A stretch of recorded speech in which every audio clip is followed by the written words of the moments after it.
Bueno, muy buenas noches. ¿Sí me están oyendo? Sí, señor. Sí, señor, buenas noches. Muy buenas noches, ¿cómo les va? Háganme un favor, ¿quién es el representante del curso de ustedes?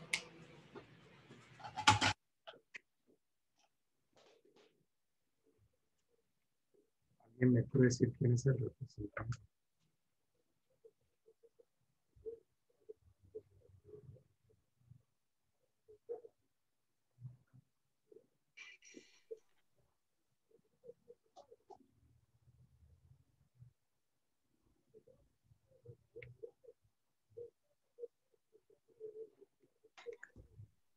Buenas noches, profesor.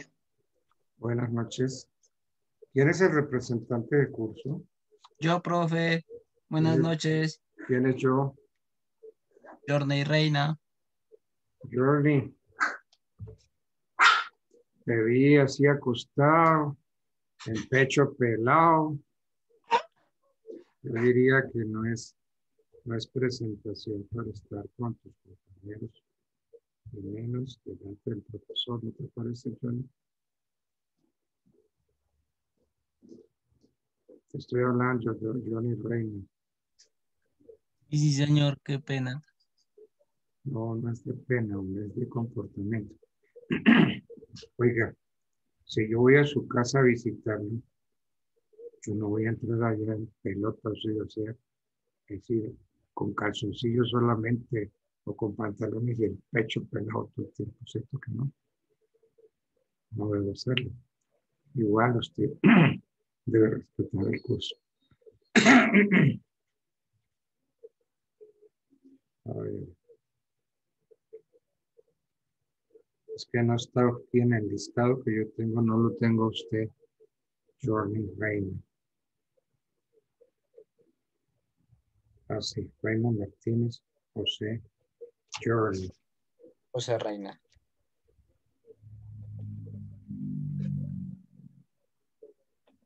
Reina Martínez, José Journey. Así es, ¿no? Sí, sí, señor.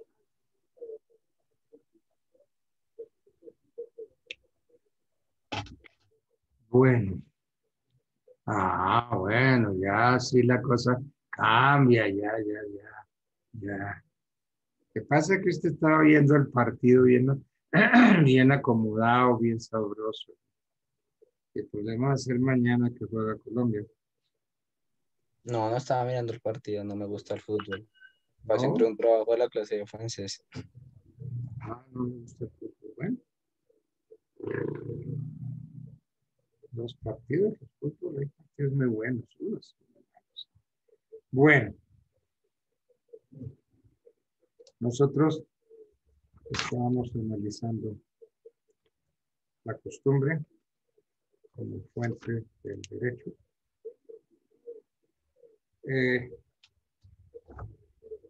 Alcanzamos a decir que la costumbre tiene una clasificación tripartita. Entonces, es la relación de la costumbre con la ley. Entonces, según la relación con la ley, la costumbre puede ser, según la ley, que llaman también secundum legem, según la ley, o también le llaman interpretativo. Fuera de la ley, que le llaman preter legem o supletorio, y contra la ley, que se llama contra legem. Entonces, la clasificación son según la ley, fuera de la ley, contra la ley.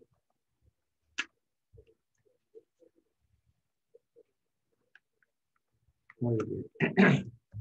De todas maneras, de todas esas costumbres,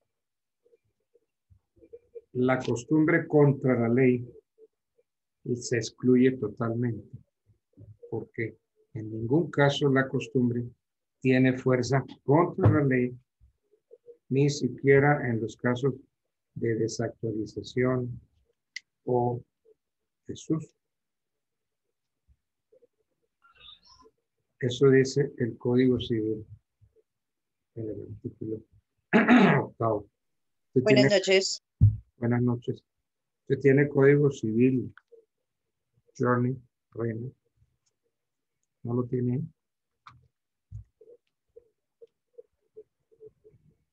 A ver, abra el micrófono. Tiene Código Civil, Johnny. Señor, Que si tiene Código Civil ahí a la mano. no, pero yo lo busco en internet. Bueno, entonces, tranquilo que yo lo tengo acá. Entonces, los que tienen código, Listo, ya lo tengo. o si lo tienen en internet. Miremos el artículo octavo.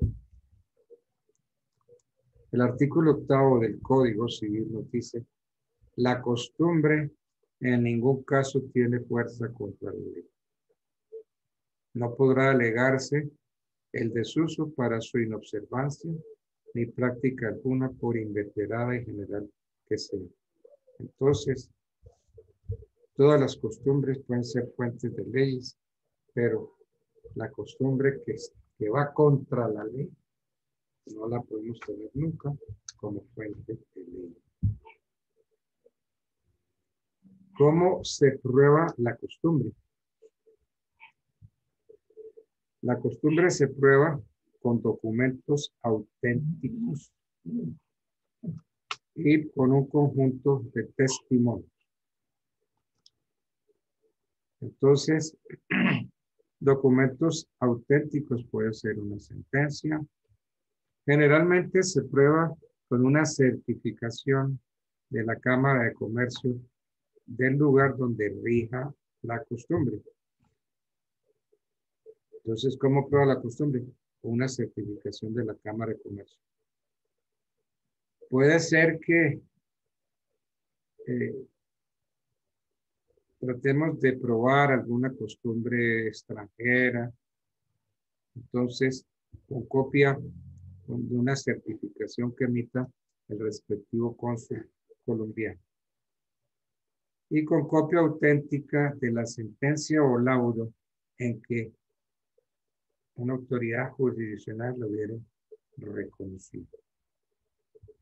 Puede ser también con un conjunto de testimonios. La costumbre comercial puede probarse con 5 testimonios. ¿Estos testimonios de quiénes? De comerciantes. De comerciantes que estén inscritos en el registro mercantil. Entonces, ellos pueden probar. 5 testigos, 5 comerciantes pueden probar la costumbre.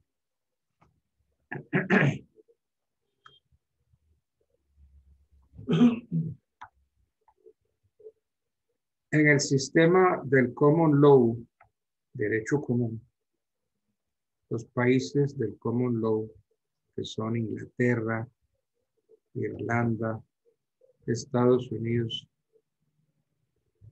Nueva Zelanda, Sudáfrica y Australia, han permanecido al margen del movimiento codificador. Por consiguiente, ellos se atienen más a la costumbre y no a las leyes, porque no tenemos en esos países una constitución escrita, sino que es una constitución basada en la costumbre.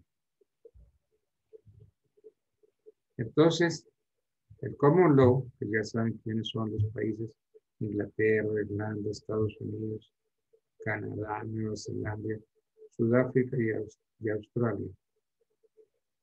Ahí opera el common law, que es el sistema jurídico de los pueblos anglosajones, cuya base está conformada por el derecho consuetudinario. Robert, ¿por qué sube? No, súbele. A mí no me molesta. Bueno.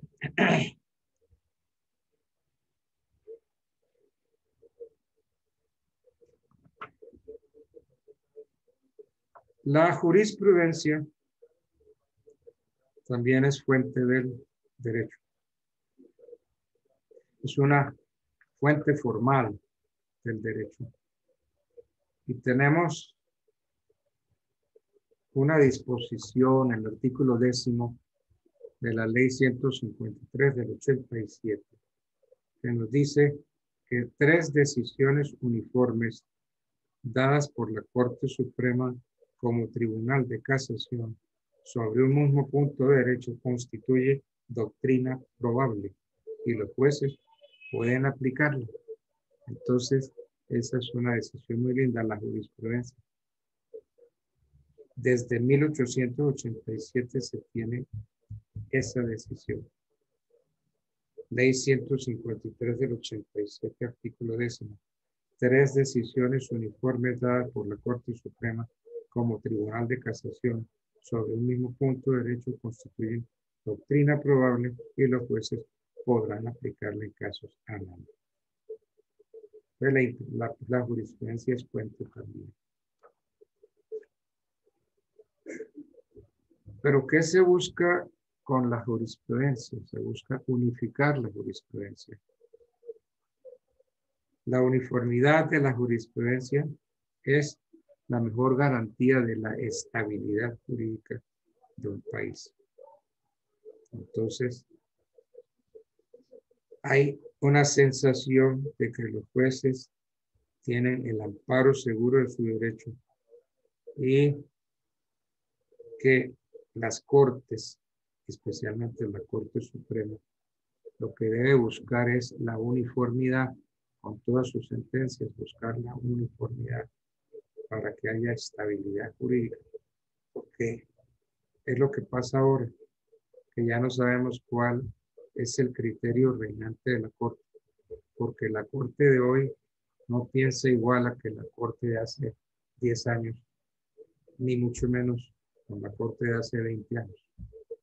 Entonces, lo que se busca con la jurisprudencia es unificarla. Entonces, la Corte debe tratar, al resolver esos procesos, esos recursos de casación, darle uniformidad a la jurisprudencia. Bueno. También con el recurso de apelación buscamos la uniformidad. La apelación es un recurso que ustedes saben, tiene por finalidad que el superior estudie toda la cuestión decidida en el primer grado. ¿Para qué? Para que la revoque o la confirme. Entonces, uno puede interponer en un proceso un recurso de apelación. Entonces, se dictó sentencia, entonces usted apela la sentencia. También es posible el recurso de casación. Con el recurso de casación se pretende unificar la jurisprudencia nacional. Entonces puede uno acudir a la Corte y buscar allí lo que la Corte ha venido resolviendo sobre el mismo punto. La Corte tal época falló así, tal época falló así, tal época falló así. ¿Por qué? Porque la idea de la casación es unificar la jurisprudencia. No solamente resolver el recurso, sino buscar la unificación de la jurisprudencia.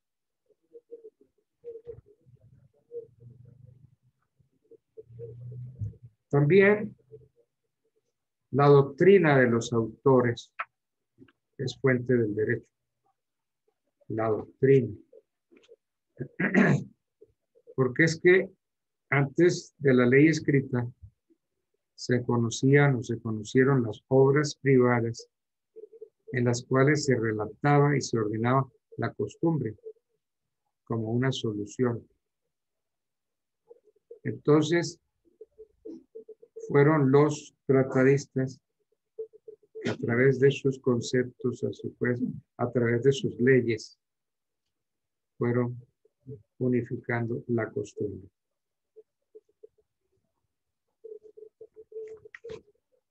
Bueno. La ley la ley.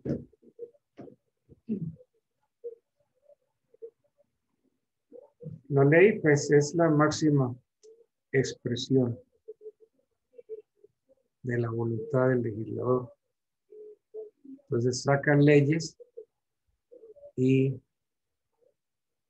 se va creando, se va unificando. Entonces la ley es obligatoria. Toda ley está infundida por un carácter imperativo, atributivo, lo cual implica una voluntad que manda y otra que obedece. La voluntad que manda es el legislador y los que obedecemos somos el resto. La ley va dirigida para nosotros el pueblo. Entonces, es obligatorio.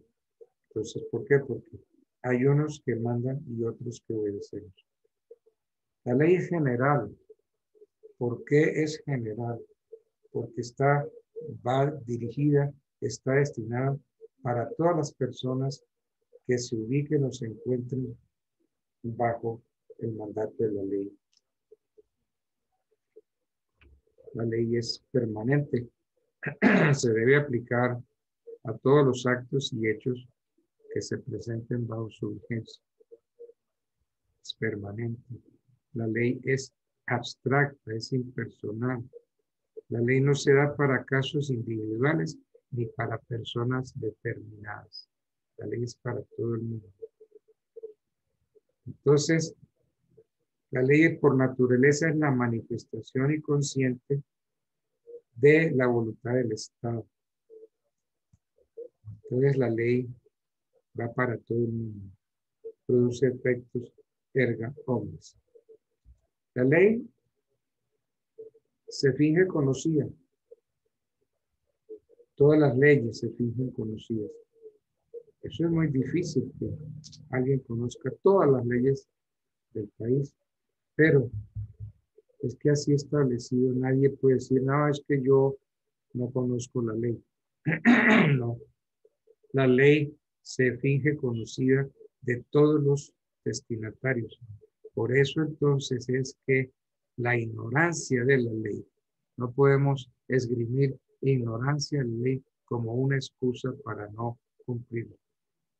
Mire, señor juez, es que yo definitivamente no sabía que echarle vidrio molido y estricnina a la sopa de mi suegro era delito. Yo no sabía eso, ¿no? No se le admite la ignorancia de la ley. Así está en el artículo 9 del Código Civil.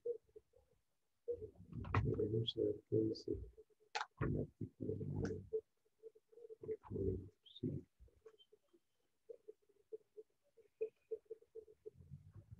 La ignorancia de las leyes no sirve de excusa.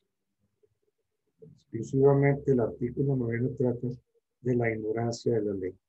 Entonces nadie puede decir que ignoraba la ley. La ignorancia de la ley no sirve de excusa. ¿Por qué? Porque todos, se supone, conocemos las leyes. Sabemos que es difícil. Nadie puede decir que yo conozco todas las leyes. No. La ignorancia de la ley no sirve de excusa.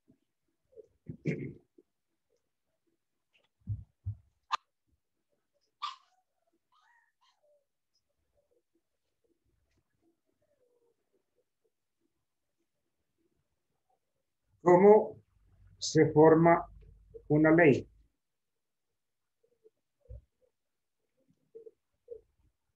Desde muy antiguo se decía que la ley debe ser hecha mediante el consejo de hombres sabios, de hombres entendidos, de hombres letrados, pues solo esas personas pueden saber lo que conviene al derecho y a la justicia. Eso se sentó, ese principio se sentó en las 7 partidas. Está en la partida primera. Entonces, deben ser hombres sabios, letrados. Y también decía las 7 partidas que quien haga las leyes debe amar a Dios y tener a Dios de presente cuando hiciere la ley para que éstas sean leyes rectas y cumplidas. Deben ser amantes de la justicia y del bien común. Entonces, deben distinguir el derecho del entuerto sin permitir venganzas y enmendaduras. Esa es la filosofía de las 7 partidas para denotar cuáles son las cualidades que debe tener el legislador cuando hace las leyes. En la formación de la ley se distinguen varias etapas. Primero, la iniciativa. ¿Quién puede proponer una ley? Entonces, la ley la puede proponer el Congreso, puede proponerla la Cámara, puede proponerla el Senado. Y entonces, tenemos que la iniciativa puede ser parlamentaria. Y miremos qué nos dice la Constitución. La Constitución Nacional.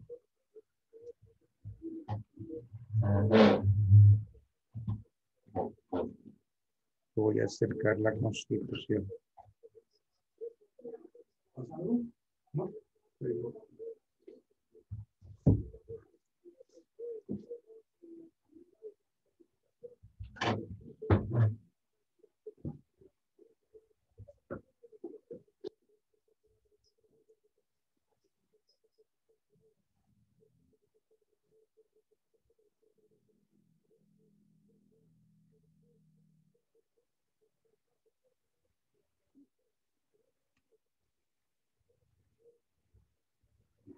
¿Qué dice el artículo 154 de la Constitución sobre la iniciativa? ¿Quiénes pueden presentar leyes? ¿Dónde puede tener origen? Entonces, el 154 de la Constitución nos dice: las leyes pueden tener origen en cualquiera de las cámaras a propuesta de sus respectivos miembros del Gobierno Nacional, de las entidades señaladas en el artículo 156 o por iniciativa popular en los casos previstos en la Constitución. Entonces, ¿las leyes dónde se producen? Pues en la Cámara de Representantes, en el Senado, también en el gobierno y en algunas entidades que señalan la misma Constitución. Entonces puede tener una iniciativa parlamentaria, puede tener una iniciativa ejecutiva, es decir, en el gobierno nacional. Puede tener una iniciativa popular, porque es que, a ver, 151, puede tenerla el pueblo puede perfectamente. El pueblo no representado ya ni por la Cámara ni por el Senado. Entonces, pueden presentar proyectos de ley un número de ciudadanos igual o superior al 5% del censo electoral. Entonces, esa propuesta la tiene el pueblo, que se conformen un número de ciudadanos igual o superior al 5% del censo electoral existente en la fecha respectiva. Entonces, la iniciativa del pueblo será tramitada por el Congreso de conformidad con lo establecido en la Constitución, artículo 163. Muy bien, entonces esa es la iniciativa, el proceso de formación de las leyes de iniciativa. La discusión. que es el siguiente paso. Primero iniciativa, después discusión. Entonces se discute la ley, el proyecto de ley se discute en ambas cámaras, en la Cámara y en el Senado. Esa es la parte de que trata el 157 de la Constitución.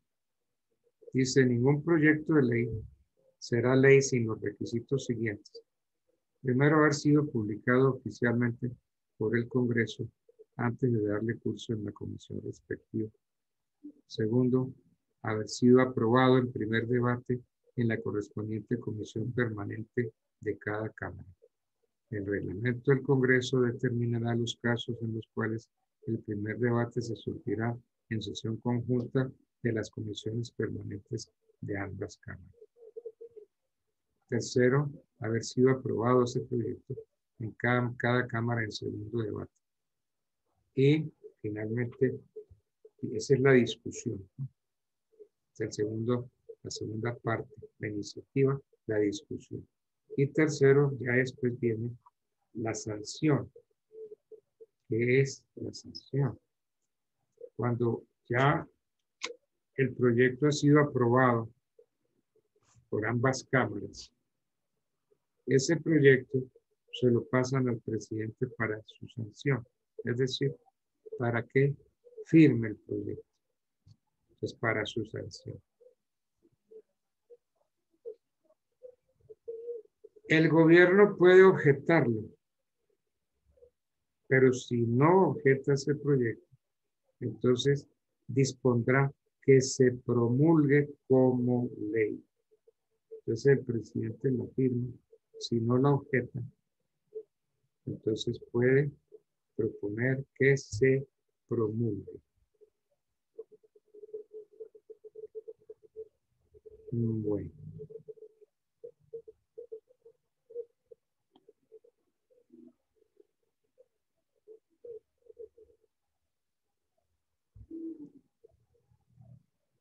Sí. 165, aprobado un proyecto de ley por ambas cámaras, pasará al gobierno por asociación.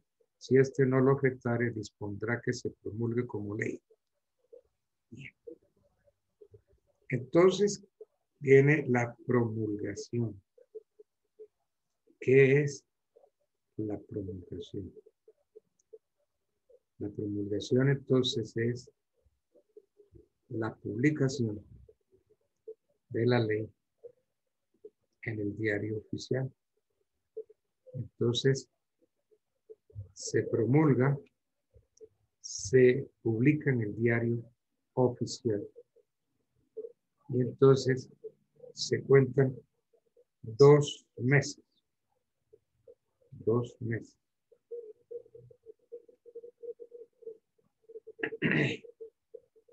Vamos a ver qué dice, busquemos artículos 85.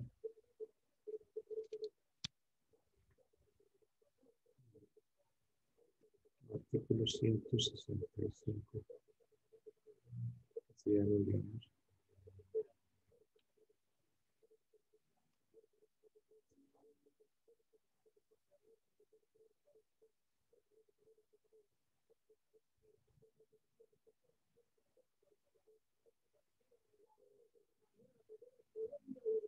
Bueno, entonces, la ley se publica y dura 2 meses. Hay que esperar 2 meses para entender que la ley ya quedó en firme. Esos 2 meses empiezan a contarse desde el día de la publicación de la ley. Se conoce con el nombre de vacancia judicial. Entonces, se entiende por vacancia los 2 meses subsiguientes a su promulgación. Ahora hay unas excepciones, o sea que no hablamos de vacancia. Excepciones cuando la misma ley establece el día en que debe entrar a regir. Si la ley dice empieza a regir a partir del momento, pues no hay nada que hacer. No hay que esperar los 2 meses de publicación para que se entienda conocida de término. Y entonces También cuando la misma ley pues establece el día que debe entrar a regir. O segundo, cuando la misma ley establece o faculta al gobierno para que determine el día en que debe entrar a regir la ley. Entonces, ahí ya se acabó la vacancia judicial y ya la ley pasó por la iniciativa, la discusión, la sanción, la promulgación y la vacancia. Entonces, cuando la ley queda firme,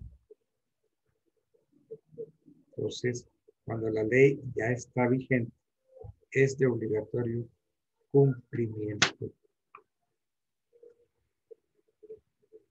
Bueno. Puede haber incongruencia entre leyes de igual rango, entre los códigos nacionales. Si la incompatibilidad o la incongruencia se presenta entre dos o más códigos, hay que aplicar el siguiente orden. Entonces prima el Código Civil. Primero el Código Civil, después el Código de Comercio, después el Código Penal, después el Código Administrativo, etcétera, etcétera. Entonces, si la incompatibilidad o la incongruencia surge entre normas de un mismo código, de una misma ley, o entre una ley especial y una general, se tiene que observar las siguientes reglas. La ley especial prima sobre la general. La disposición relativa a un asunto especial prefiere a la que tenga carácter general. Eso dice la ley 57 de 1887, artículo 5. Entonces, la ley especial deroga la ley general. Otro principio que soluciona el problema de las incompatibilidades de las leyes o de los códigos. La disposición posterior predomina sobre la anterior. Entonces, en cuanto a las disposiciones de un mismo código o de una misma ley, tengan igual especialidad o generalidad, hallándose en el mismo código o ley, entonces la disposición consignada en el artículo posterior prevalece sobre la contenida en el artículo anterior. De eso también habla la ley 57 del 87, artículo 5, también habla la ley 153 del 87, artículo 2. Entonces, la vigencia de la ley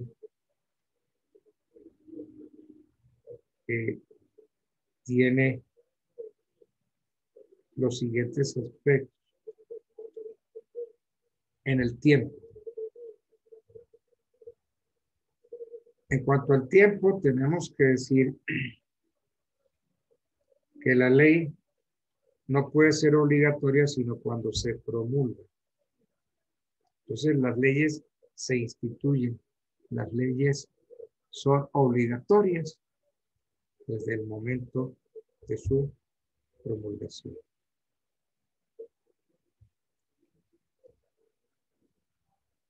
Entonces, el sistema de la promulgación nos dice que la ley nueva es eficaz desde el momento mismo de su promulgación. Eso está desde la Revolución Francesa. Así lo consagra la legislación francesa. Entonces, la ejecutoria de las leyes en Francia, entonces se tiene que en virtud de la promulgación que se hace el presidente de la República, adquieren su vigencia y serán ejecutadas en todo el territorio de la República. Ese principio lo acogimos nosotros.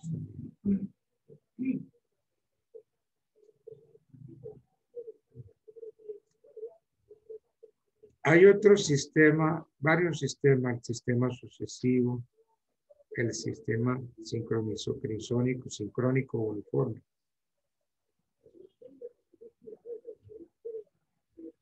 De acuerdo con este sistema sincrónico o uniforme, la nueva ley es obligatoria en todo Colombia, una vez transcurrido la promulgación. Entonces, las leyes entran en vigor en Colombia a los 2 meses de su completa publicación. Entonces, la legislación colombiana adhirió al sistema sincrónico, al sistema uniforme, adhirió a este sistema, considerando obligatoria la ley una vez transcurran los 2 meses después de promulgar. Entonces, la ley no obliga al administrador, sino en virtud de su promulgación. Ahora, miremos la autoridad de la ley. Si la ley se encuentra vigente, la ley se impone a todas las personas y regula todas las relaciones jurídicas de los asociados. Entonces, la finalidad de la ley, ¿cuál es? La ley manda, prohíbe, permite o castiga. Eso está en el Código Civil, artículo 4 del Código Civil. Cuarto de la ley. La ley es una declaración de la voluntad soberana manifestada en la forma prevenida en la Constitución Nacional. El carácter general de la ley es mandar, prohibir, permitir o castigar. Entonces, la ley es una declaración de la voluntad soberana manifestada en la forma prevenida en la Constitución. El carácter general de la ley es mandar, prohibir, permitir o castigar. Entonces, son los tipos de leyes. Hay leyes que prohíben, leyes permisivas, etc.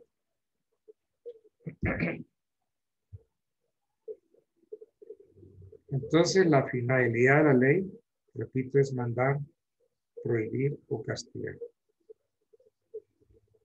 El juzgador, el juez, debe proceder según la ley. Siempre tiene que pensar según la ley. No debe pensar la bondad de la ley, porque la autoridad de la ley es la expresión de la soberanía de la cual se deriva todo derecho concreto y determinado. Entonces, el ciudadano obedece, cumple el precepto contenido en la ley, sin indagar si la ley es justa o no. Por ahí un principio que dice, dura lex, sed lex. Entonces la ley, por más dura que sea, es la ley.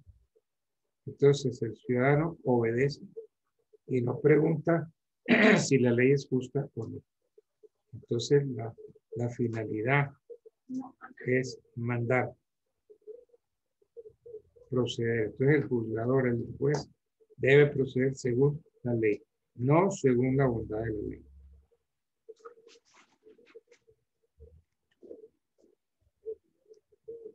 Extinción de la eficacia de la ley.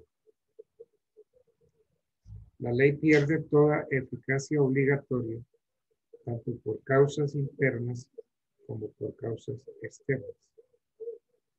Causas intrínsecas o causas internas. Por ejemplo, el vencimiento del término prefijado por el objeto o señalado por la misma ley para su vigencia. Por ejemplo, las leyes transitorias, los decretos que fueron dictados sobre arrendamientos urbanos, las leyes que determinan la cuantía del salario mínimo diario o mensual. Esas son leyes transitorias. Son leyes, sí, que van hasta el vencimiento de su término.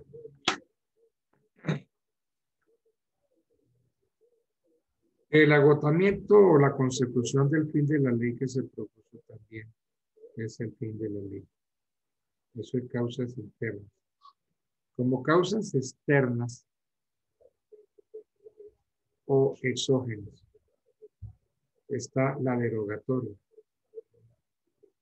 La derogatoria es la cesación de la vigencia de una ley en virtud de la presencia y el sentido y obligatoriedad de otra nueva ley. Entonces, la derogatoria de la ley puede ser expresa o directa. Es expresa cuando la nueva ley dice expresamente que deroga a la antigua. La derogatoria puede ser tácita o indirecta. Tácita, cuando la nueva ley contiene disposiciones que no pueden conciliarse con las de la ley anterior. Entonces, hay incompatibilidad entre una ley anterior y otra posterior. Profe, qué pena. ¿Sería tácito o qué? No te alcancé a escuchar. Tácita o indirecta. Yes. Bueno, estamos viendo la derogatoria, ¿no? La derogatoria como causa externa o exógena. La derogación puede ser expresa o directa, o puede ser tácita o indirecta. Generalmente esas son las derogaciones más concurridas. Hay una derogatoria que llaman orgánica. ¿Cuál es la orgánica? Cuando una ley general regula toda la materia de la que se ocupan varias leyes especiales. Entonces tenemos que la ley especial deroga siempre la ley general. Y hay una derogación total. Si la nueva ley suprime por completo la antigua ley, esa es una derogada totalmente.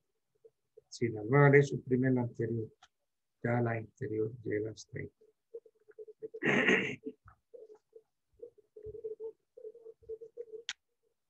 Hay un punto que se estudia con las leyes, que es la retroactividad o la irretroactividad de la ley. La retroactividad de la ley.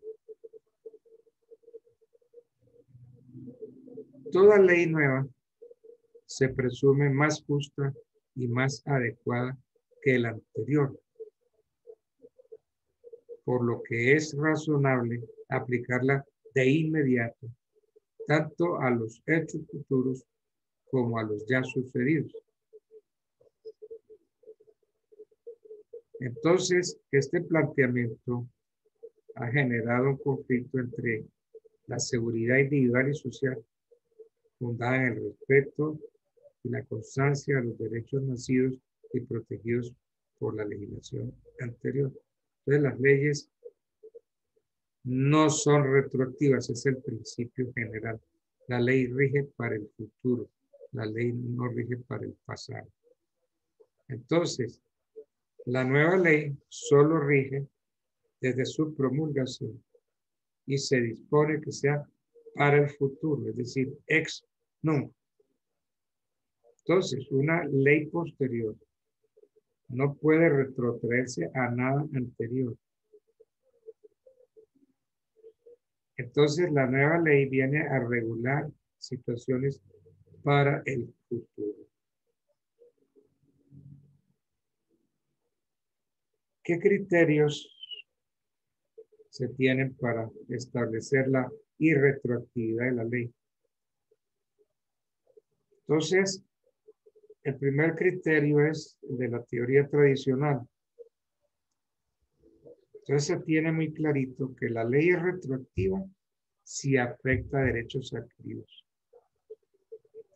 Entonces, la ley no es retroactiva. Pero ¿cuándo se puede considerar que es retroactiva? Si la nueva ley afecta derechos adquiridos. Vamos a suponer que viene una ley y dice que los estudios de criminalística se deben hacer en 5 años. Por Dios, cuando ustedes decidieron la profesión y se fueron por la criminalística, la ley decía y las universidades decían que ustedes se graduarían en un año. Entonces, esa nueva ley que diga que ustedes se gradúan en 5 años es retroactiva. ¿Por qué? Porque está afectando esos derechos adquiridos por ustedes, o por lo menos derechos que van en vía de consecución. Entonces, las leyes no deben ser retroactivas. ¿Qué criterios hay para decir que la ley no puede ser retroactiva? Primero, por razón de orden público, porque los asociados que somos ustedes y yo debemos tener confianza y seguridad en la ley vigente, conforme a la cual nosotros nos hemos funcionado, hemos celebrado negocios jurídicos. Entonces, el efecto retroactivo de la ley altera el orden jurídico y social. ¿Por qué? Porque modifica las situaciones ya consolidadas bajo la ley anterior. Y entonces, la seguridad jurídica y la autoridad de la ley se reemplazarían por la arbitrariedad. Entonces, una nueva ley que diga que los estudios de ustedes tienen que ser 5 años, pues esa ley va a alterar el orden jurídico y social, porque va a modificar las situaciones ya consolidadas bajo la ley antigua. Razón de la retroactividad por la jerarquía. Lo primero es razón de orden público. Segundo, por la jerarquía. Como quiera que la ley es posterior a la conducta o acción de la recta razón, solo así se puede reformar la ley con una nueva ley. Pero si la nueva ley no afecta los derechos adquiridos. Bueno, ¿y qué entendemos por derecho adquirido? Por derecho adquirido entendemos aquel derecho que ha entrado al patrimonio de una persona natural o jurídica. Entonces, es ese derecho que ya entró al patrimonio de una persona natural o jurídica, que hace parte de él y que por lo mismo no se puede arrebatar, no se puede vulnerar. Entonces, la nueva ley no puede desconocer, no puede desatender derechos adquiridos o en vías de constitución. Entonces, ustedes están en vías de constitución. A ustedes les dijeron que después del año, si ganan todas las materias y todo, después del año, ustedes se gradúan y la universidad les debe dar el título. Entonces, la nueva ley no debe atacar derechos adquiridos.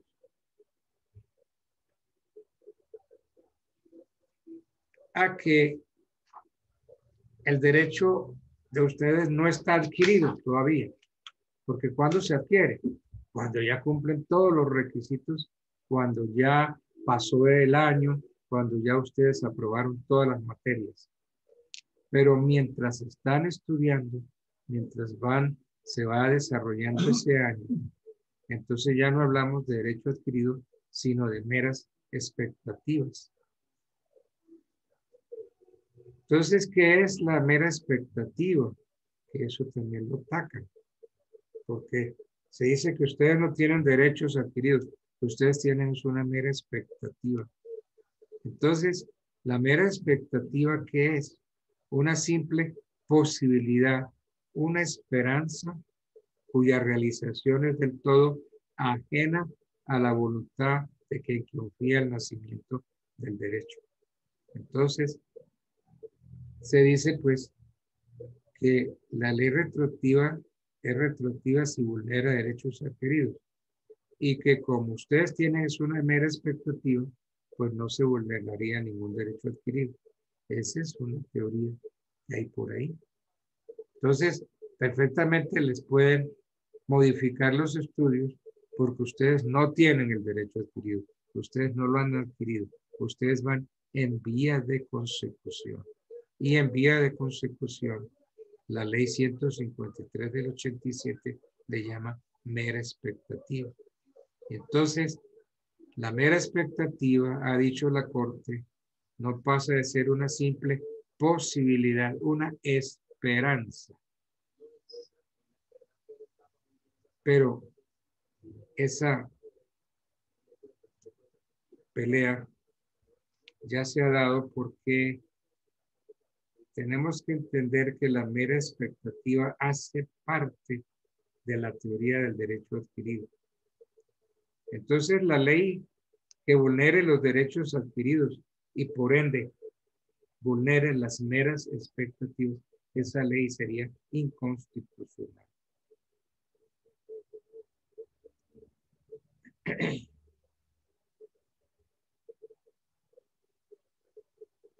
Una ley entonces puede tener efecto en el pasado sin ser inconstitucional si no vulnera los derechos adquiridos. Bueno. Sobre la teoría de la voluntad, Savigny, un gran pensador, concibe el derecho en sentido subjetivo común, poder del individuo, dentro de los límites de ese poder establecidos por la norma jurídica que marca la línea divisoria para hacer posible el desenvolvimiento de la voluntad de los demás. Se impone y reina la voluntad del individuo con el consentimiento de todos, dirigida hacia las cosas materiales o a los actos de las otras personas. Entonces, la teoría de la voluntad se impone como fuente del derecho. Existe la teoría del interés. Entonces, se habla de que todo hombre, todo lo que ayuda a satisfacer las necesidades y a conseguir los fines del hombre es derecho subjetivo. Entonces, todo lo que me garantiza a mí la vida de la persona, todo lo que me ayuda a satisfacer las necesidades para conseguir los fines míos, eso es derecho subjetivo. Entonces, ¿qué es derecho subjetivo? El poder de obrar en satisfacción de los propios intereses garantizados por la ley. Entonces, derecho subjetivo es el interés jurídicamente protegido. Ese es el derecho subjetivo.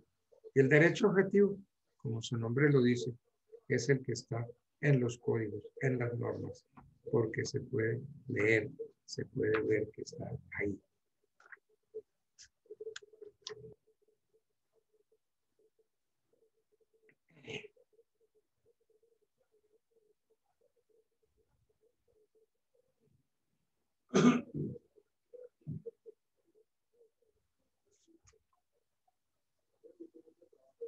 Hay otra división de los derechos subjetivos. Se habla de los derechos subjetivos privados. En el campo del derecho privado se distinguen claramente los siguientes derechos. Los derechos personalísimos, familiares, patrimoniales o extrapatrimoniales. Entonces, los derechos subjetivos privados son personalísimos, familiares, patrimoniales o extrapatrimoniales.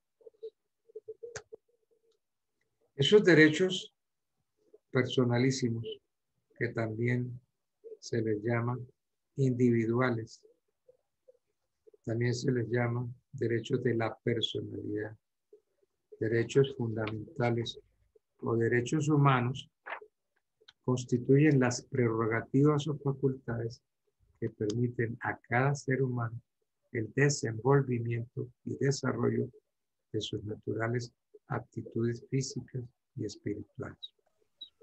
Bien.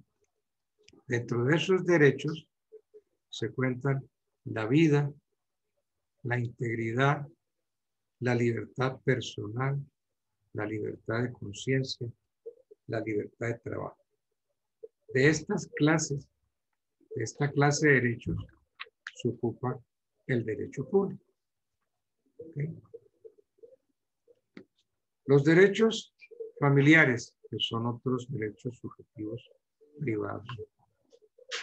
Los derechos familiares surgen de las relaciones heterosexuales dadas dentro del matrimonio para conformar una familia legítima, o fuera de él para conformar una familia extramatrimonial, o puede ser la adopción. Entonces, en la familia legítima, o sea, las que se dan dentro del matrimonio, coexisten las relaciones personales entre los cónyuges, entre los padres y los hijos. Y entonces esa relación de padres a hijos es lo que se llama la patria potestad. Y las relaciones patrimoniales de los cónyuges es lo que se llama sociedad conyugal. Porque es que por el hecho del matrimonio, dice el artículo 180, por el hecho del matrimonio se contrae sociedad de bienes entre los cónyuges. Tenemos el artículo 80, a ver si dice eso.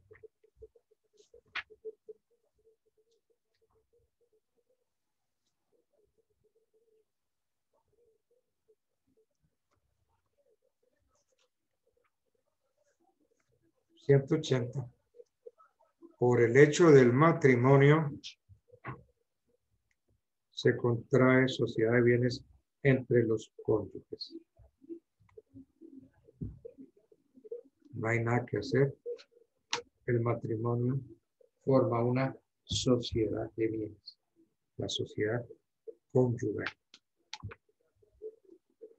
Entonces los derechos familiares surgen de las relaciones del matrimonio, o sea, de la familia legítima, o fuera del matrimonio, con la familia extramatrimonial. Derechos patrimoniales y extrapatrimoniales son otros de los derechos subjetivos privados. Ya habíamos dicho que en el campo del derecho privado se distinguen los derechos personalísimos, de los que hablamos, familiares, y después ahora vienen patrimoniales o extrapatrimoniales. Los derechos patrimoniales y extrapatrimoniales.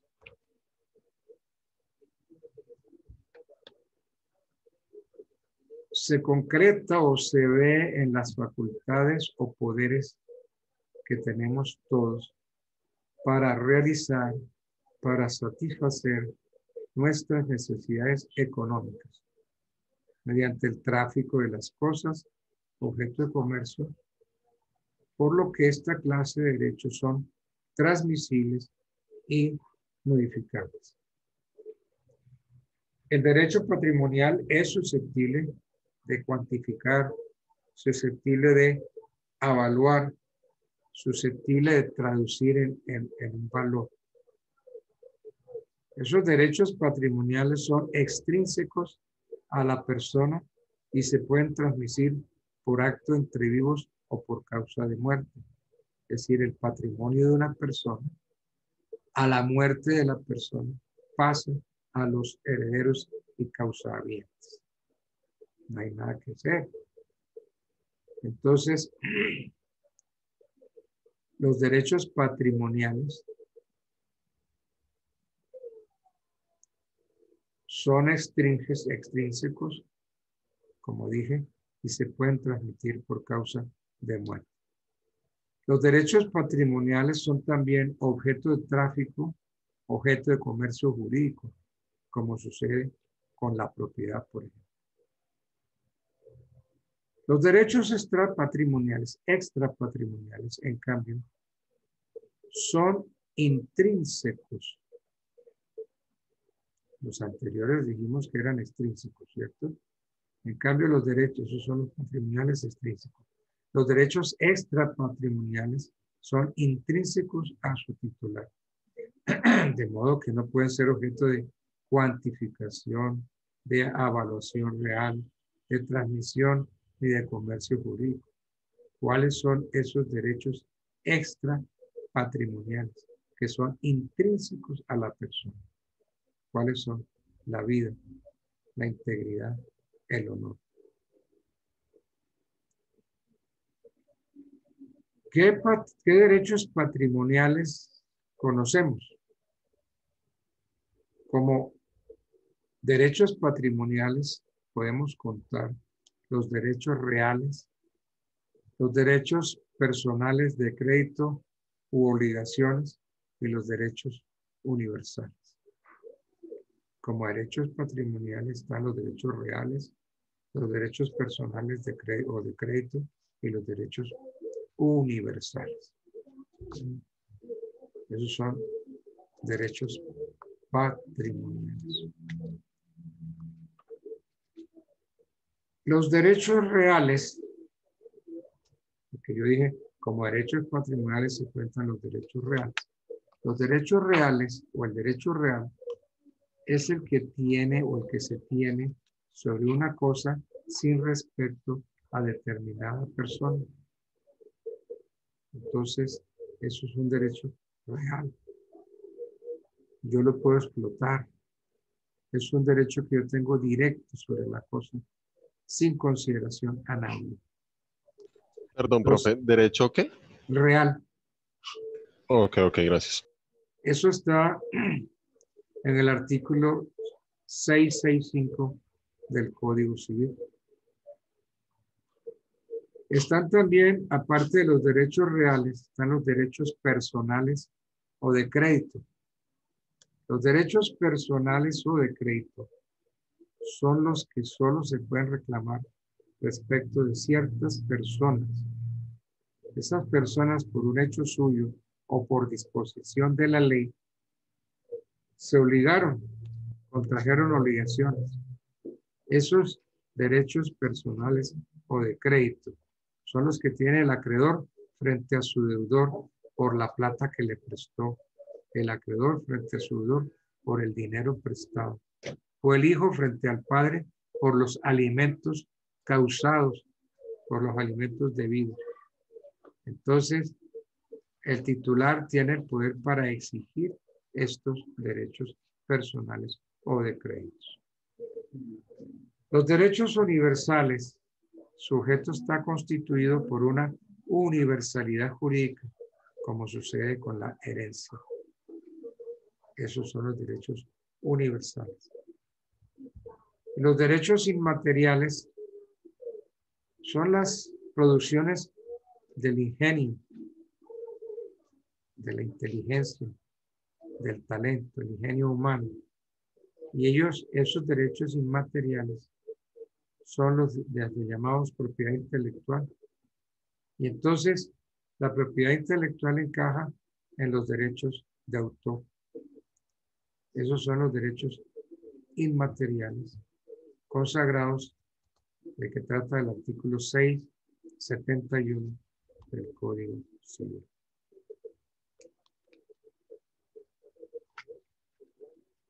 Hay otra división.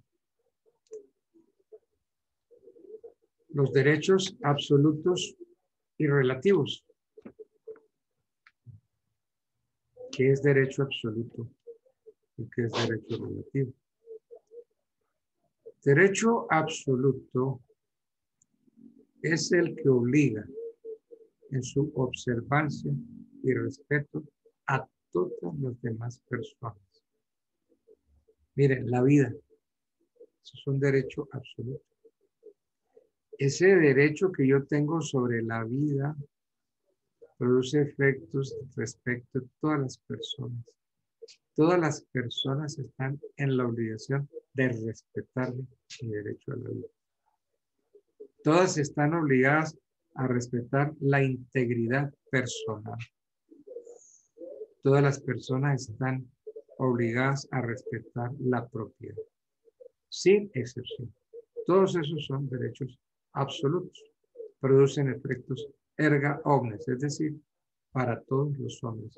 Producen efectos ante todos los hombres. Derecho relativo. Derecho relativo es el que afecta o somete solo a determinadas personas, con exclusión de todas las demás, cual sucede con los derechos de familia. El matrimonio, por ejemplo, crea deberes y poderes exigibles y realizables entre los cónyuges o para con los hijos. Dentro de esos derechos propios del matrimonio está la fidelidad conyugal, los alimentos. Entonces, de ahí sacamos una conclusión. El derecho absoluto puede ser obstaculizado o violado por cualquier persona. Derecho absoluto. En cambio, el derecho relativo puede serlo solo por una de las personas que integran la pertinente relación jurídica. Es decir, en tratándose de un matrimonio, es el esposo o la esposa, los cachos que hay en el matrimonio. Eso interesa solamente al marido o a la mujer. Los alimentos interesan a los hijos. Entonces, el derecho relativo puede ser obstaculizado o violado por una de las personas que integran la relación. En cambio, el derecho absoluto puede ser violado por cualquier persona. ¿Cuáles serían los elementos del derecho subjetivo?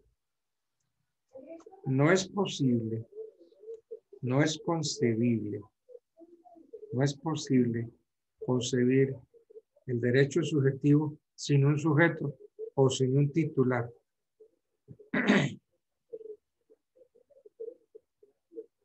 Por lo que, es decir, no puede haber un derecho subjetivo si no hay un titular, si no hay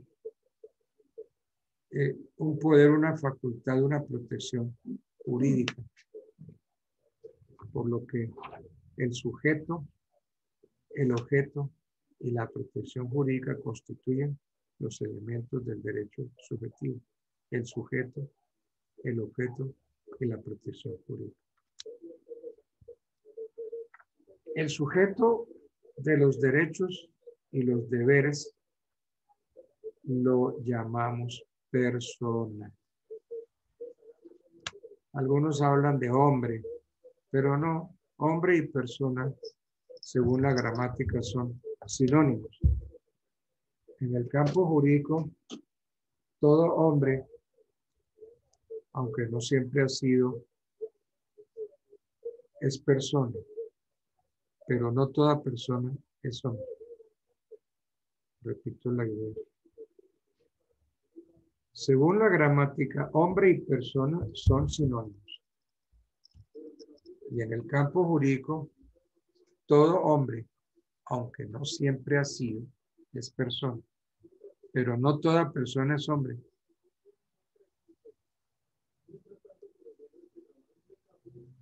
En el derecho romano, solo era persona quien representaba algo, un padre de familia. un ciudadano, un hombre libre. Quien perdía el estado de hombre o de mujer, entonces dejaba de ser persona. En el derecho romano hubo lo que se llamó los estatus. Toda persona, para poder ser ciudadano romano, necesitaba tener 3 estatus. El estatus familia, el estatus libertatis y el estatus civitatis. Entonces, quien perdía su situación dentro de la familia, entonces no podía ser ciudadano romano. Quien perdía la libertad, tampoco. Y quien no ostentaba la calidad de romano, no podía ser ciudadano. Entonces, para ser ciudadano romano, se necesitaban los 3 estados, esos 3 estatus: familia, libertatis, civitatis. Pero un momentico que yo tengo aquí una gráfica que me está. Sí. Es que esta es la hora en que esta gatita me da la amorosa. Tan bonita. Ponga la cara. Lindo. Se llama Paris. Paris, eso, ¿bien? Y es cariñosa, entonces le da la amorosa. Usted viene y me busca donde esté para que yo la consienta, para que yo la acaricie.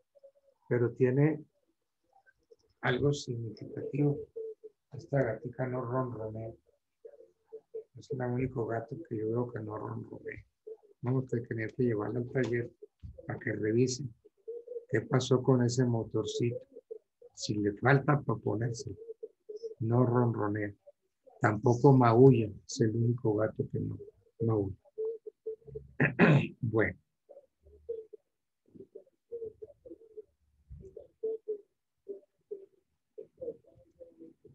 La palabra persona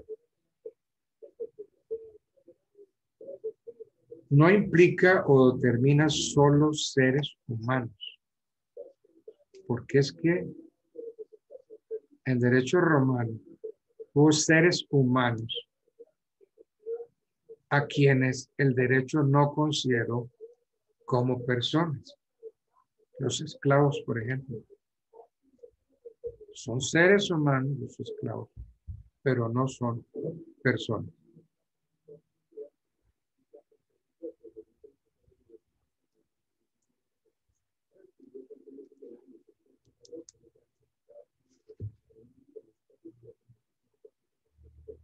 Entonces, persona era el individuo que tenía derechos y obligaciones, según las institutas de Justiniano. Según las institutas, el derecho se hizo o se hace para la persona.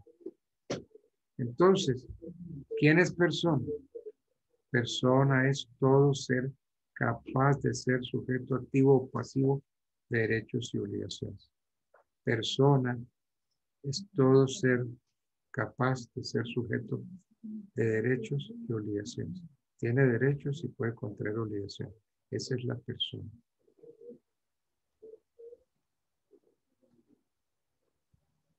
Una cosa es la capacidad y otra cosa es la personalidad. La aptitud o la condición para llegar a ser sujeto de derechos y deberes es lo que califica o cualifica la persona, es decir, la personalidad. En eso consiste entonces la capacidad jurídica. Entonces la capacidad jurídica, ¿qué es? Es el reconocimiento que el derecho hace de las condiciones naturales y de los intereses dignos de protección. Entonces, capacidad es esa facultad que yo tengo para ser sujeto de derechos y obligaciones. Todas las personas somos capaces. Sobre la capacidad prima una presunción. Todas las personas somos capaces, a menos que se pruebe que yo no tengo capacidad. Entonces, si capacidad es la aptitud para ser sujeto de derechos y obligaciones, y a mí me declaran interdicto, entonces yo pierdo esa capacidad. No puedo ser sujeto de obligaciones. Y mis derechos tengo que ejercerlos a través de un representante. Bueno, esa es la capacidad. Capacidad es una cosa. ¿Cuál sería el principio y el fin de la personalidad? Pues han sido distintas las teorías y razones que determinan la iniciación o el fin de la personalidad. Saber en qué momento un nuevo ser es titular de derechos es cuestión que depende de múltiples razones y teorías. En la historia jurídica se distingue el ingreso en la familia. Inicialmente se consideró que la personalidad del nuevo ser se iniciaba con su ingreso en la familia, o sea, mediante la aceptación o asunción del hijo por el padre, para el cual se establecía un plazo, ingreso en la familia. Por el bautismo.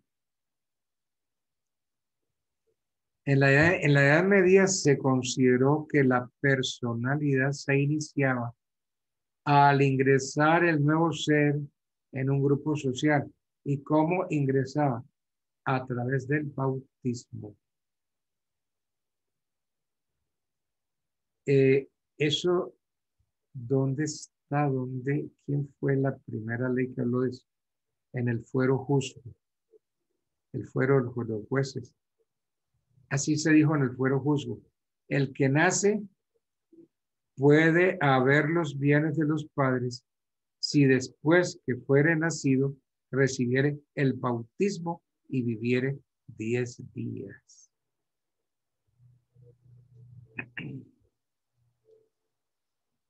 En el fuero real determinó que el hijo recibe los bienes del padre si naciera y fuere bautizado, pero que si la criatura moría antes de ser bautizada, los bienes pasan a los herederos del padre.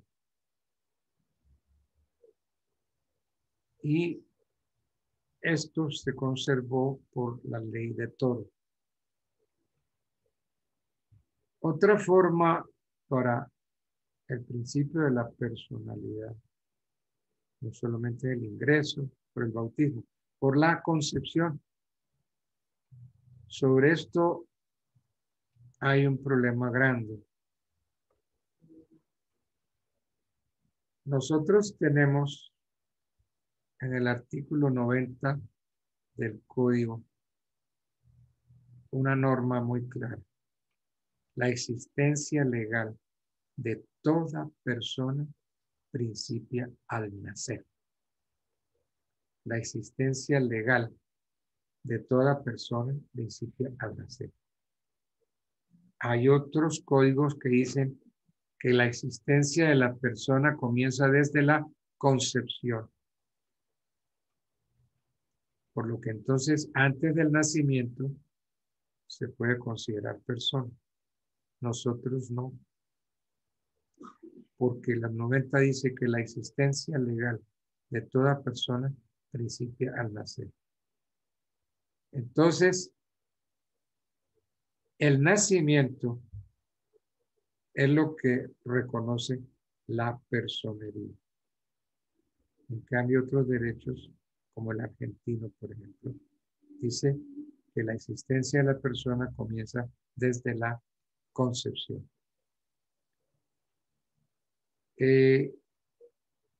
Hay un problema con este concepto. El hijo, nosotros tenemos una presunción en nuestro derecho. El hijo de mujer casada tiene por padre al marido. Eso es muy cierto, pero hay que explicarlo. ¿Por qué? Con esa norma se han metido muchos goles. Hijo de mujer casada tiene por padre el marido. Nace el niño, la mujer demuestra que para el momento del nacimiento ella estaba casada. Por ende, entonces, el marido es el padre de ese muchachito.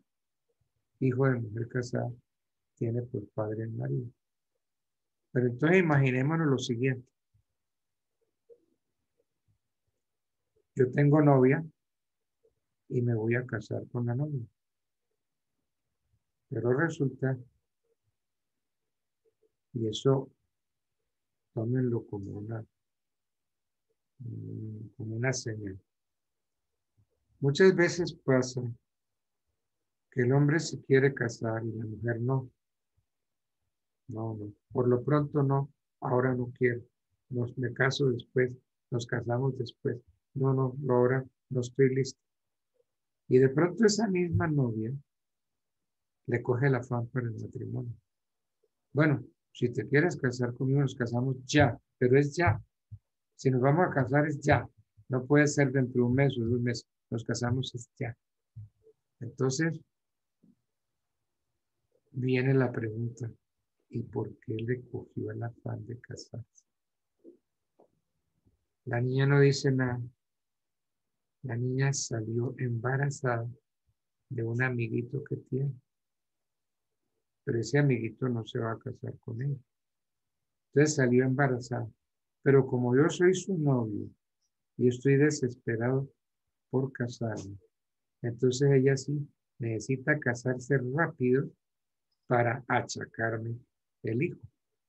Y entonces el hijo nace dentro del matrimonio, entonces se presume que es del marido y tiene por padre al marido.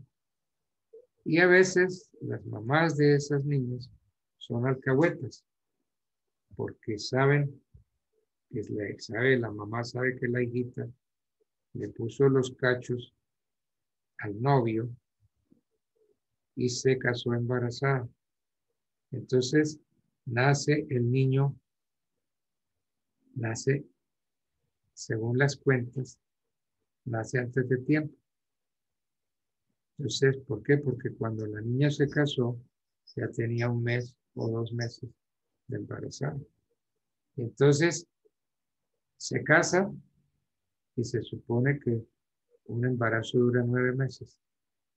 Pero entonces ya la niña tiene 2, 3 meses. Y entonces, nace el niño y entonces la mamá dice que es un niño prematuro, que es un niño 7 meses. Entonces invitan a las personas que mi hija tuvo un hijo 7 meses. Y cuando uno va a conocer el hijo, es un hijo grande, rollizo, bien formado, bien criado. Ese hijo no tiene un día, no tiene una semana, no tiene 15 días de nacido. Ese hijo ya está desarrolladito. No, es que el hijo es 7 meses. Eso pasa mucho. Y cuando uno lo invitan a conocer un hijo, y uno dice, pero perdóname, este niño, ¿cuánto tiene nacido? No, tiene una semanita, tiene 15 días. Uy, pero es que este hijo parece, es un hijo ya formado. Sí, es que es 7 meses. Ya, la mamá oculta el pecadito de la hija. Entonces, para adquirir la personalidad,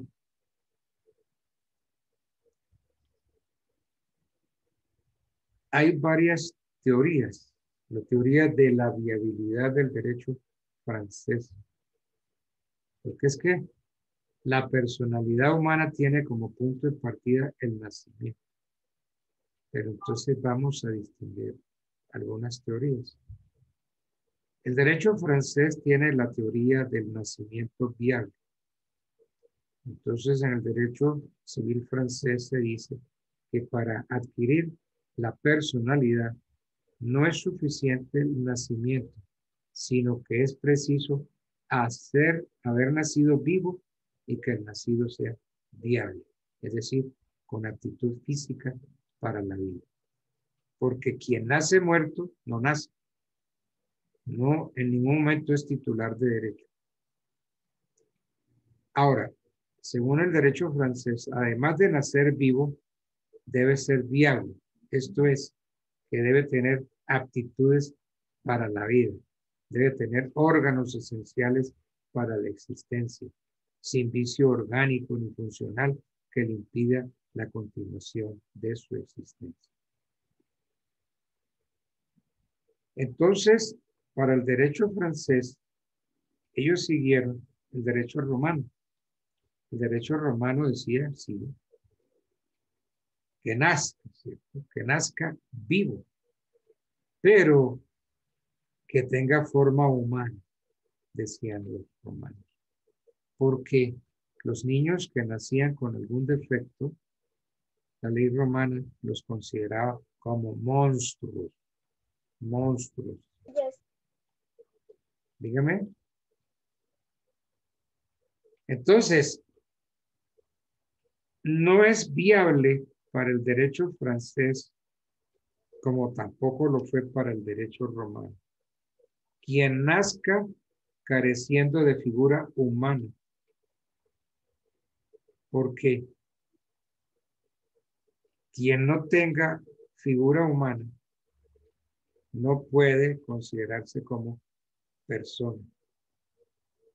Eran los monstruos del derecho romano.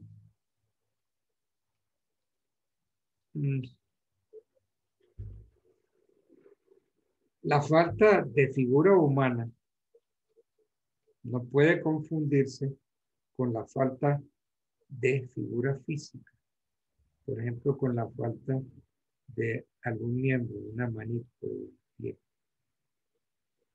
Entonces, la falta de figura humana no excluye el nacimiento ni la personalidad.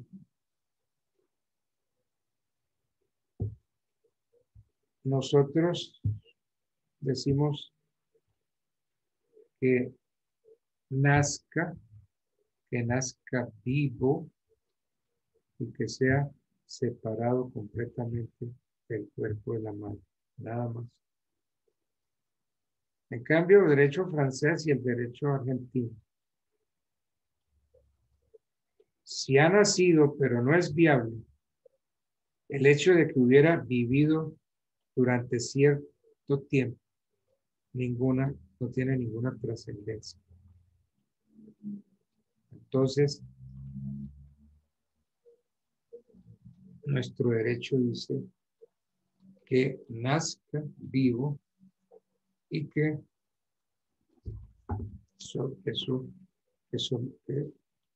sobreviva siquiera un instante. Vamos a ver.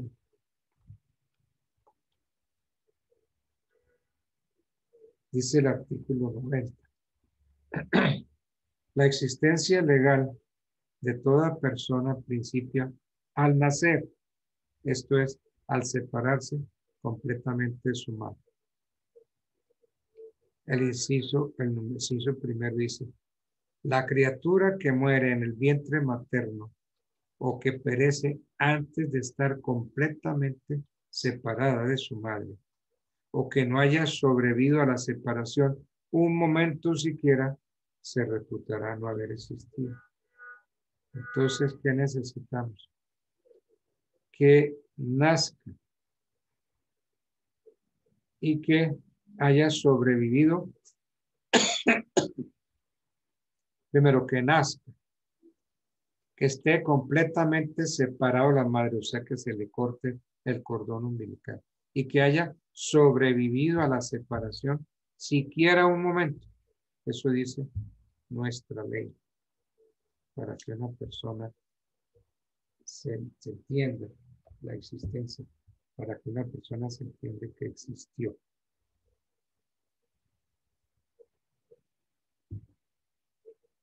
La terminación de la persona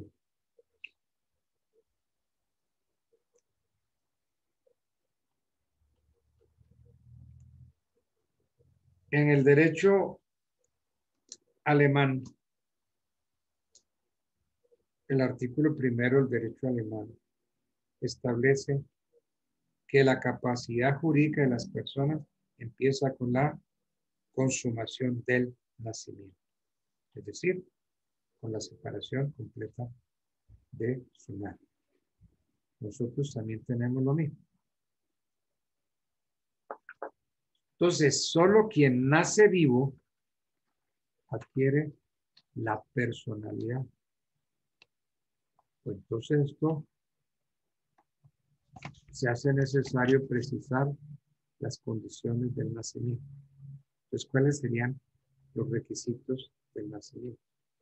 Quien nace vivo adquiere personalidad. Entonces necesitamos la separación completa de la madre. Aquí tenemos que tener en cuenta lo siguiente. El concebido, pero que no ha nacido, se considera como parte de los órganos del cuerpo de la madre. ¿Sí? Está en el vientre materno, no ha nacido. Ese ser es como un órgano de la mamá.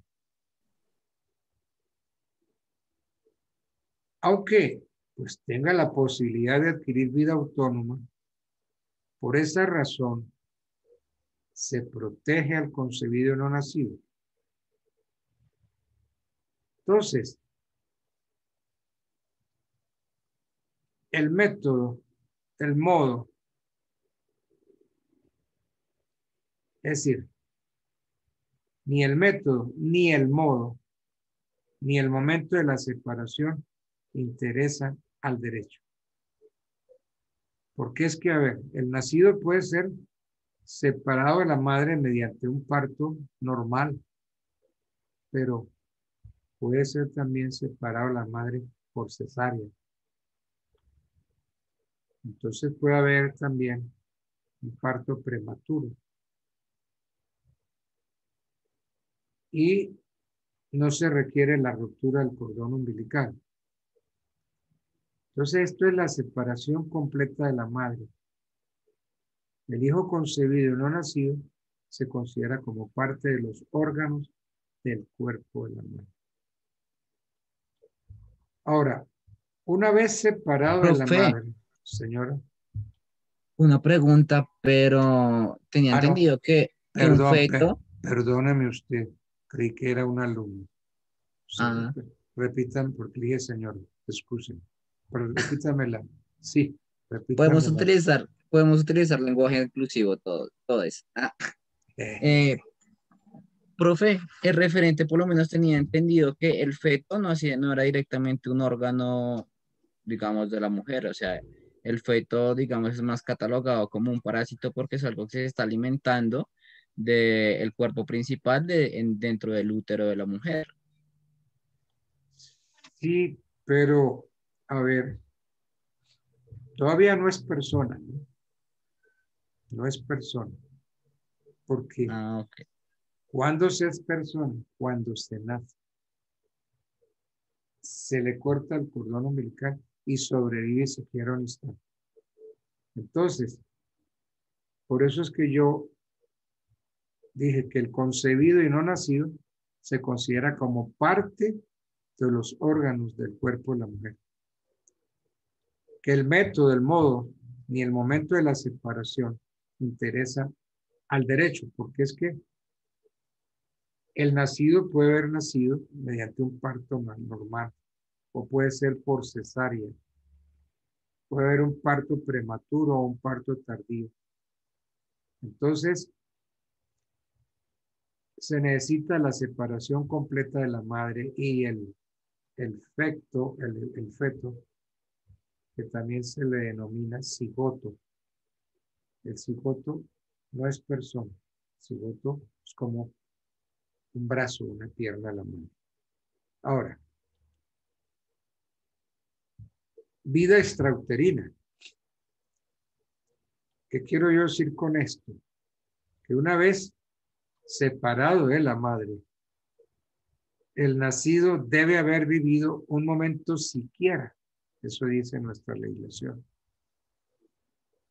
Algunas legislaciones precisan que haya sobrevivido un determinado tiempo.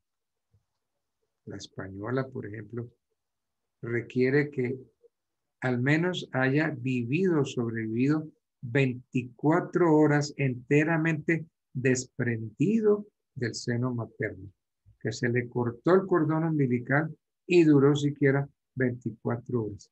Nosotros decimos siquiera un instante. En cuanto sobreviva, adquiere en forma automática la personalidad. Si no sobrevive, se considera nacido muerto.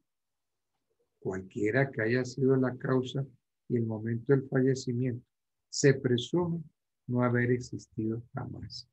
Si no sobrevivió siquiera un instante, el niño, la criatura, nunca existió. Que hay duda. Bueno, entonces en caso de duda, se presume la vida, porque por regla general, los seres humanos nacen vivos. Y en cuanto a si hay duda de si nació o no nació vivo, hay una prueba que se llama dosimasia pulmonar hidrostática. Mire, es lo mismo que se hace en un montallantas para saber si la llanta tiene escape de aire. La llanta se infla y se mete en una caneca con agua. Y se observa si hay burbujitas. Entonces, si hay burbujitas, entonces el montallantas mira dónde está la burbuja y ahí le pone el taco en el parche. Igual se hace con los pulmones del niño. Si queremos saber si nació vivo o no, ya el niño está muerto. Entonces, se le sacan los pulmones y se meten entre agua. Ahí, al meterse en los pulmones entre agua, los pulmones son apretados para ver si produce burbujas de aire. Porque si produjo burbujas de aire, el niño sobrevivió siquiera un instante. Pero los derechos dicen, por ejemplo, el español, que hubiera sobrevivido siquiera 24 horas. Bueno, ¿qué prueba del nacimiento? ¿Cuál es la prueba del nacimiento? El nacimiento no requiere de prueba especial alguna. Entonces, pues, se demuestra junto con el momento, el lugar, el sitio, etcétera, etcétera. Pero ¿cómo se prueba? Con la correspondiente partida o registro civil. El registro civil de nacimiento es la prueba de la existencia de un hijo, de una persona. El registro civil de nacimiento. El registro civil de matrimonio, el registro civil de adopción, todo lo atinente al hombre, a su estatus familia, tiene que ir al registro. Porque la prueba del matrimonio es el registro. La prueba del nacimiento es el registro. La prueba de la defunción es el registro. Bien, pero entonces, esa persona, esa criaturita que está en el vientre materno, no es persona. Pero entonces, como no es persona, no lo vamos a proteger. Entonces los romanos dijeron, sí, señor, no es persona prohibida, pero ahí hay vida, ¿no? Ahí hay vida. Entonces, los romanos establecieron el jus pro nasciturus habetur. Jus pro nasciturus habetur. La ley protege la vida del que está por nacer. Entonces, el juez debe tomar a petición de cualquier persona o de oficio, debe tomar las medidas, las providencias que le parezcan procedentes para proteger la existencia del no nacido, siempre que ese juez crea que de algún modo peligra. Entonces, desde el derecho romano, repito, se ha dado protección jurídica al concebido no nacido, considerándolo como parte del cuerpo de la mamá para sancionar los ilícitos que lo afecten. Entonces, hay que proteger al que está por nacer. Dentro de las medidas protectoras del concebido no nacido, hay varias medidas. Se cuentan, por ejemplo, la protección de la maternidad. En el Código Sustantivo del Trabajo tenemos un descanso remunerado para la madre embarazada. También tenemos la prohibición de despedir a la madre embarazada. También tenemos la nulidad del despido de la madre embarazada. En fin, esas son medidas de protección de la maternidad.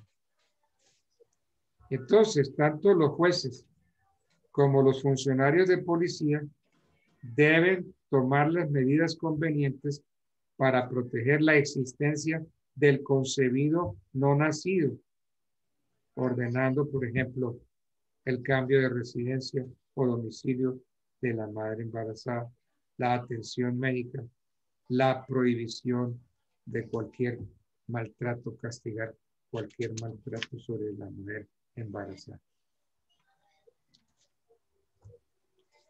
Bueno.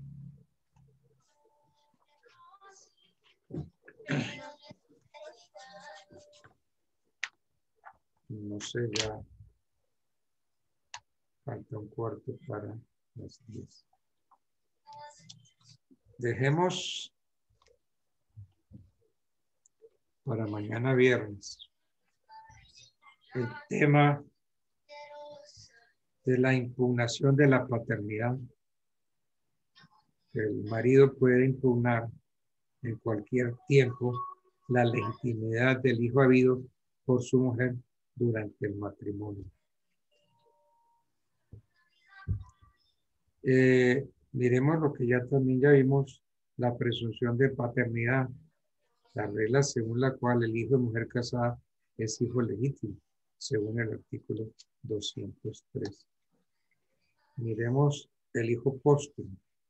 En fin, dejemos esos temas para mañana, porque pues ya falta un cuarto para las 10. Ya es justo que descansemos después de esta belleza de día que tuvimos hoy. Qué día tan hermoso. Un día, Una llovera. uy, horrible. Un día pasado por ahí. Bueno, entonces es un placer Bueno, profe, saludarlos. feliz noche. Lo mismo, que descansen, que Feliz sueñen, noche, profe. Hasta mañana, profe. que sueñen con los angelitos. No, pues marica, pues ella era la vieja. Feliz Chao, noche, profe. profe. Esa Bueno, noche, profe, que tenga buena noche. gracias, lo mismo. Feliz noche, profe. Por ahí hay alguien Buenas hablando, noches. hay alguien hablando francés. Sí, un francés clarito.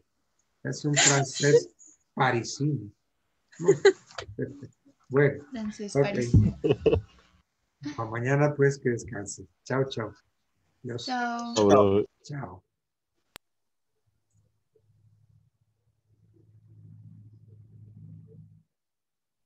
Hasta mañana, profe. Hasta mañana, reina. Que pases buena noche.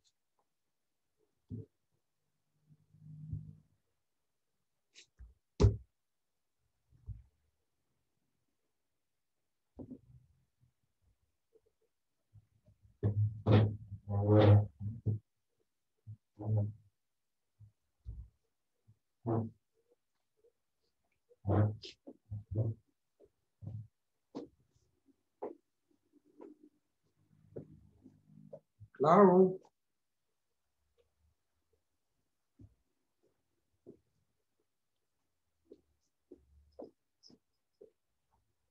Lau.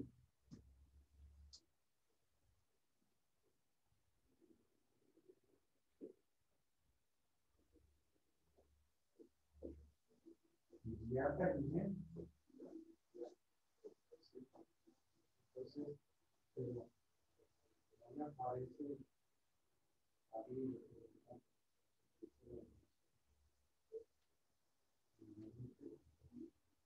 Me aparece el cuadrito.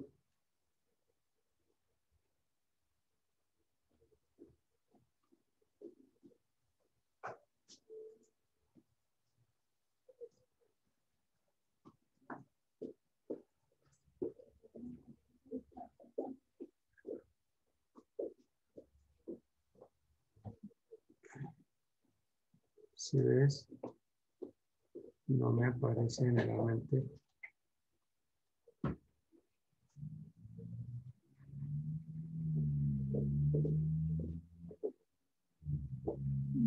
¿Dónde me voy poniendo?